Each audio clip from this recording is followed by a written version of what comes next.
আজকে আমার আম্মা খুবই মজার একটি রেসিপি বানাবে। রেসিপিটি হলো লাউ পাতা দিয়ে মাছের পাতুরি। এই জন্য আমরা ফার্স্টে কয়েকটি লাউ পাতা নিয়ে নিয়েছি। এখানে আমরা কিছু পেঁয়াজ, কিছু রসুন, কিছু জিরা, কিছু সরিষা এবং কয়েকটা কাঁচামরিচ নিয়েছি। আমরা যে এই লাউ পাতাগুলো প্রথমে দেখিয়েছিলাম সেগুলো আমরা ধুয়ে নিয়েছি সুন্দর করে।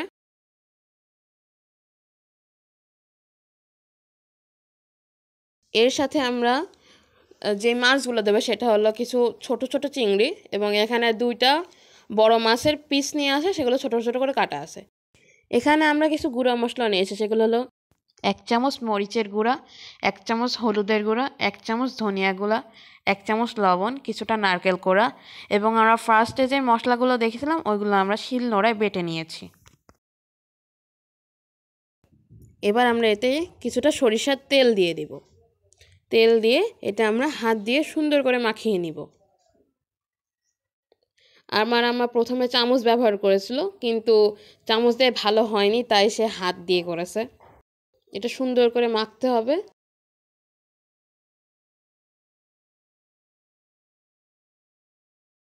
আমরা দেখতে পাচ্ছি আমাদের মাখানো হয়ে গেছে। এটা সুন্দর করে মাখানো হয়ে গেছে এখন। এবার আমরা যে চিংড়ি মাছগুলো রেখেছিলাম তাতে অর্ধেকটা পরিমাণে মশলা দিয়ে মাখাতে হবে এবং আমরা যে বড় মাছগুলো নিয়েছিলাম ওতেও কিছুটা পরিমাণে মশলা দিয়ে দেব। ফার্স্টে আমরা চিংড়ি মাছটা মাখিয়ে নিব সুন্দর করে। এবার আমরা বড় মাছগুলোকে মাখিয়ে নেব।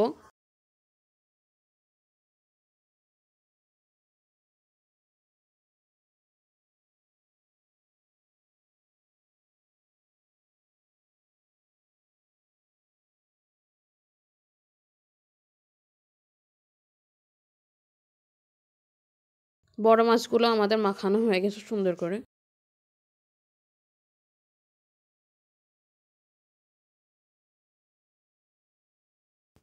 এবার আমরা যেই লাউ পাতাটা নিয়েছিলাম সেটাকে নিয়ে নিব। তার উপরে সুন্দর করে মাছ, যেই মশলাতে মাছ মাখানো আছে সেই মাছটা লাউ পাতার উপর দিয়ে দিতে হবে। একটু বেশি করে আপনাদের নিজের পছন্দ অনুযায়ী আপনারা দিতে পারবেন, এতে কোনো সমস্যা নেই। এরপর এটা সুন্দর করে আমরা একটু ভাঁজ দিয়ে দিব, মুড়িয়ে ভাঁজ দিতে হবে। আপনারা এমনভাবে ভাঁজ দিবেন যাতে পাতুরিটা না বের হয়ে যায়, ভিতরে যে মাছের মশলা লাগানো আছে সেইটা যেন না বের হয়ে যায়। এবার এভাবে আমরা সবগুলো পাতুরি রেডি করে নিয়েছি। এবার আমরা আমাদের গ্যাসে একটি প্যান বসিয়ে দিয়েছি। আমরা প্যানে সামান্য পরিমাণের রেগুলার অয়েল দিয়ে দিচ্ছি। আমরা তেলটাকে কিছুক্ষণ গরম করে নিব। এটা ভালোভাবে গরম হয়ে গেলে আমরা পাতুরিটা ভেজে নেব। আমাদের তেলটা সুন্দরভাবে গরম হয়ে গেছে।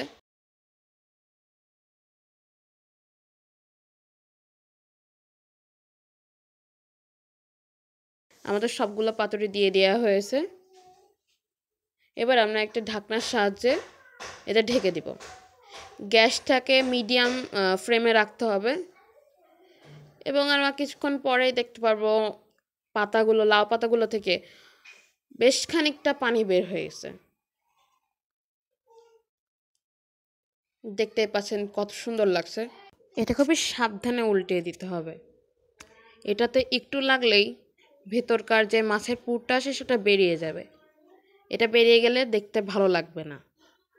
খুবই সাবধানে আমরা এগুলো সবগুলো পাতুরিকে উল্টিয়ে দিব।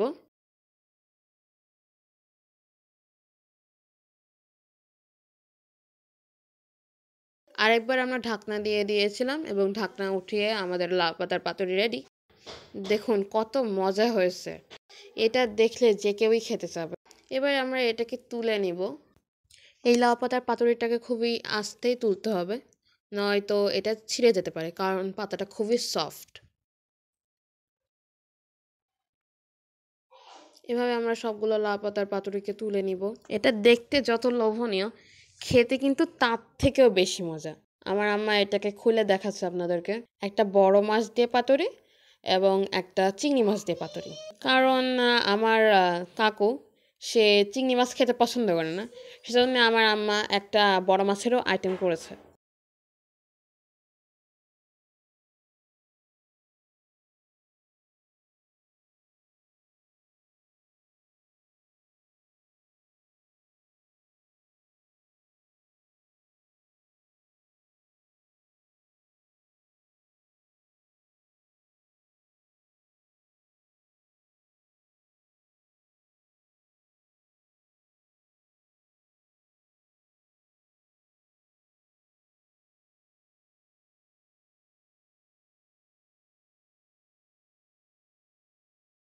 এটা সবাই বাসায় বানিয়ে খাবেন, খেতে খুবই মজা।